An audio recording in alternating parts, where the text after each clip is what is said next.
Soraya. Soraya means the Pleiades in Arabic. The Pleiades, the 7 stars. And I think Wasim, whom we just heard singing Aisha, is one of the many, many stars that we encounter wherever we go when we meet people in crisis. People in situations, in refugee camps, people in shanty towns, people in neighborhoods we know about but we never go to. But first, I want to take you back to the Rainbow Club in Damascus in 2003. Who doesn't remember kindergarten, where you learned your arts and crafts, where you learned to sing, where you learned to write? My daughter Soraya was born in Cairo, and when she was 1.5 years old, we took her to Damascus, where I worked as a diplomat. I worked on asylum and migration, but of course I was a mother as well.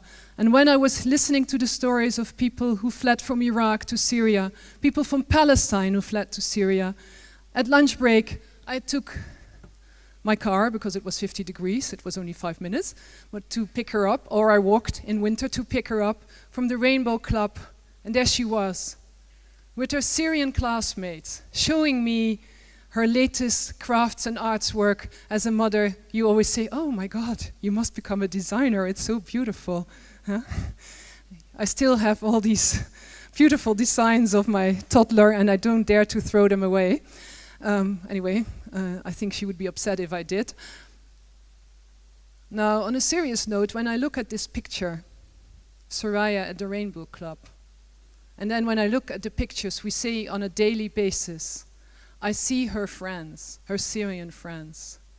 And then I think of the many stories that I heard from my Syrian friends, the stories of Syria as a cradle of our civilization.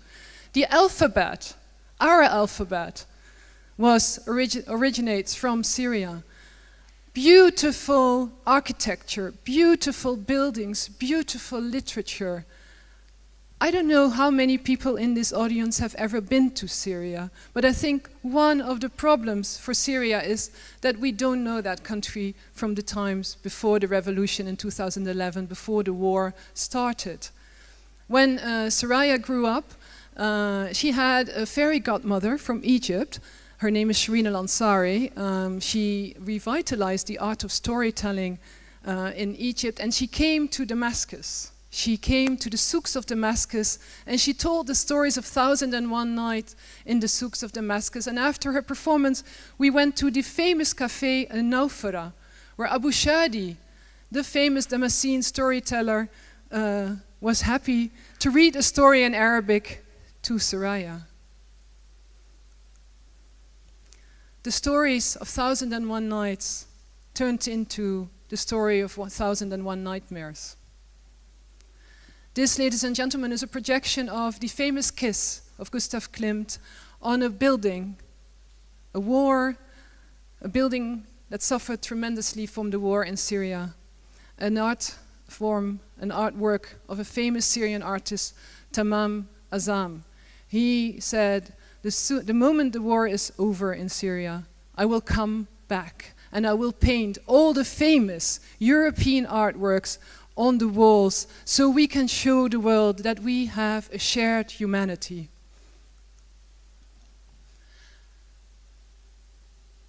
In 2013, I went with a delegation of parliamentarians to Lebanon. At this moment, 1 out of 3 people in Lebanon is a refugee. When we went into one of those areas that we call refugee camps, but aren't officially refugee camps, I spoke to the young girls and I asked them what their dream was. And their dream was to go to school, to draw, to write, to listen to stories. Some of them can go to schools, but many don't. And I told them about my daughter Soraya. And they said, oh, we have a friend called Soraya. And they brought Soraya to me. And here she is, the girl with the purple jumpsuit, Soraya. Tell me, what is the difference between the ambitions of this young Syrian girl living in a tent in Lebanon and the ambitions of my young daughter Soraya to be somebody that can design, who can design her own life? Because today we're talking about arts and culture, about design, about architecture, But at the end of the day, I think humanity is about being able to be the owner of your own life in whatever circumstances you live. And ladies and gentlemen, these circumstances in Lebanon are very dire for people from Syria who fled to Lebanon. And I take issue more and more with the word refugees, because it almost dehumanizes the person behind that term. So I'm struggling, but I will use the word refugee every now and then in my speech. This is Raza in Bekaa Valley in Lebanon. I've been to Raza several times over the past couple of years, and the reason for that was my membership of the board of Action for Hope, Al-Amal Lil-Amal, an organization founded by Basma Husseini, here with my daughter and one of the organizers of the program, Uday from Homs. Basma Husseini, some of you might know her. She used to be the director of cultural resource in Cairo, Al-Mawdad al-Thaqafi. She and her colleagues enabled thousands of Arab, Middle Eastern artists, cultural managers, architects, singers, theater makers, video makers to meet each other, to use their talents to make the Arab world a better world for the young generations and for themselves.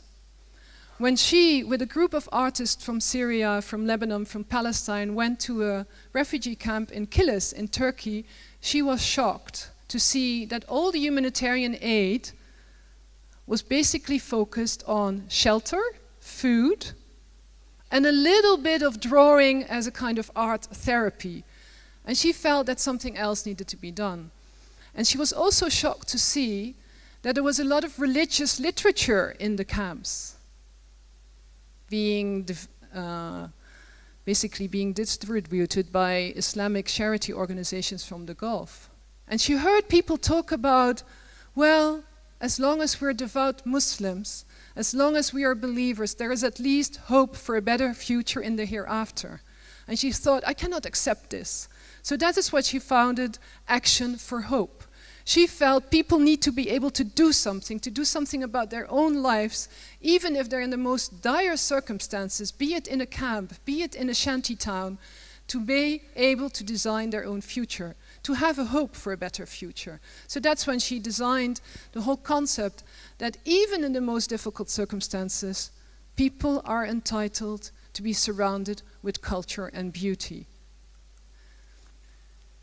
So when I told my daughter Soraya about this project, I saw her eyes pop. We were at the kitchen table in The Hague, and she looked at me and so I said, you want to come? And she said, yes. So I called Basma and she said, well, normally I don't like humanitarian tourism. You know, all these 17-year-old girls who want to do good for the world. But Basma is like an aunt to my daughter Soraya. She said, okay, if you promise me that you'll be her translator, and that you'll take care of her security, I'll be fine. So I took Soraya, we went both on a summer program, on a cultural convoy with artists from Egypt, from Lebanon, from Jordan, from Palestine, video makers, theater makers, singers. We went to, again, the same place in Raza in the Bekaa Valley.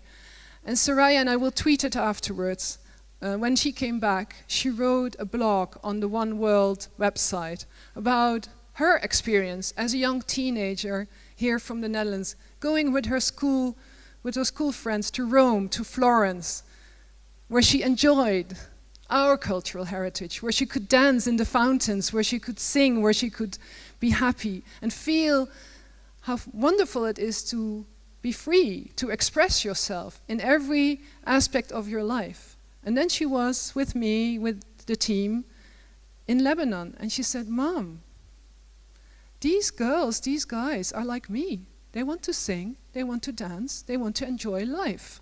And ladies and gentlemen, when we talk about the stories of 1001 Nights and the 1001 Nightmares, this is a story we hardly ever see in the media. What do we see these days? We see the black of Assad versus the black of Daesh. But the multicolored Syria that I know, we hardly see that. I'll give you a few examples. The question of today is what design can do. I am part of the jury of what design can do refugee challenge. And I thought about it for a long time. I thought, refugees and design. I think it's about being able to design your own life. And how can you design your own life? It's when you have a possibility to go deeper in yourself and find your creative source. And I tell you, ladies and gentlemen, there is a hunger among this young generation in all these countries surrounding Syria to be creative, to be exposed to creativity. Here we see a group of young boys watching the videos they made themselves that morning when they went out into the potato fields, harvesting potatoes, making a bit of money for their families because their father and mother can't work. And they were eager enough to come to our school, to come to the cultural convoy, even though they had woken up at 4 o'clock in the morning, had worked until 12, and then they stayed for 6 hours in this cultural convoy school. Girls singing a song they made together with Yusra al-Hawari, an Egyptian folk singer. She's one of the most famous indie singers from Egypt. A song that they composed themselves with lyrics about their homes in Syria, about the morning songs, about the morning sounds they missed so much, about the walk with their grandmother they missed so much. Simple lines telling their life stories. Now, what can design do for NGOs working in the field of arts and culture in crisis situations, such as the Syrians who are living as a refugee in Lebanon? Well, one of the things Basma al-Husseini came up with was a cooking competition. And as a staunch feminist, I felt, come on, women cooking, can it be more cliché? And I was really wrong. Here we see a picture of the cooking competition in this camp, 7,000 people. The women were asked to send in recipes, and we got a variety of recipes of the Syrian fatteh, which is a yogurt dish. You can do it with chicken, but you can also make it vegetarian. Makdous, which is meat. I'm a vegetarian, so I'm not so keen on that one. Baklava, of course, we all know it. And every single village and town in Syria has its own version of all these recipes. So we selected 40 dishes, and the pride of the women, their sons, their uncles, their husbands, their daughters, standing behind that desk. Then I realized that when you've lost everything, your home, your belongings, that your cuisine, your kitchen, your food is such an integral part of your immaterial heritage. And I bowed my head and I said to Basma, you were right. Designing a cooking competition in this kind of situation is enabling people to feel proud again of where they come from. I already told you about the black in Syria. And the children, when they were asked by Atif Hamdi from Tunis, what shall we write, what kind of play shall we design together? What kind of play would you want to act in? It is tough because these children, some of them are illiterate. You know, making theater with illiterates, it's not easy. They themselves very often have never gone to a theater. And they came up with this story about the black color that wanted to overtake the colorfulness of their village, of their lives. And so they reenacted this story, all being dressed in different basic colors, fighting the black and winning. Ladies and gentlemen, a month ago I was in the Bekaa Valley again. This is a picture of last year, but again I saw the curiosity in the eyes of the audience. They were proud because their brother, their sister, their father, everybody was involved in this project. I saw the light in the eyes of the people watching this play. We don't see this when we look at the media. These initiatives working with arts and culture are a way for people to feel their humanity again. So what can we learn from a project such as Action for Hope? Ladies and gentlemen, there are many initiatives all over the world by wonderful organizations such as UNICEF, UNHCR, Save the Children, that work with arts and culture as a way of therapy in a war type of situation.